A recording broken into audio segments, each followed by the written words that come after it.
வணக்கம் நண்பர்களே. இது வந்து வாழைக்காய் தண்டு பேல்பூரின்னு சொல்லுவாங்க. ஸோ இதில் வந்து கொஞ்சம் காரமான பொருளெல்லாம் போட்டு சாப்பிட்டிங்கன்னா ரொம்ப நல்லாயிருக்கும். வாழைக்காய் தண்டு பேல்பூ பேல்பூரின்னுவாங்க. இது ரொம்ப நல்லாயிருக்கும். அந்த சாட் மசாலாலாம் போட்டு கொடுப்பாங்க. ஸோ நான் சாப்பிட்ருக்கேன். ரொம்ப அருமையாக இருக்குது. நீங்களும் சாப்பிட்டு பாருங்கள்.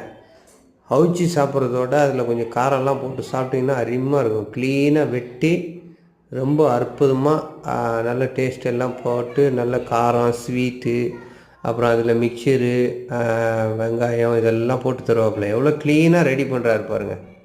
டொமாட்டோ இதெல்லாம் போட்டு க்ளீனாக ஒரு கிளறி கொடுப்பாரு பாருங்க. அப்படியே டேஸ்ட் அருமையாக இருக்குது. சாப்பிட்றதுக்கு சூப்பராக இருக்குது. ஆனால் ப்ரைஸ் வந்து 50 ரூபா தான். பாருங்கள் எவ்வளோ க்ளீனாக ரெடி பண்ணுறாரு. ரெடி பண்ணி அப்படியே ஒரு பிளேட்டில் போடுவார் பாருங்கள்.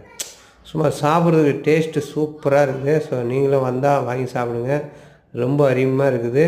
வாழைக்காய் தண்டு சிப்ஸ். ஓகே,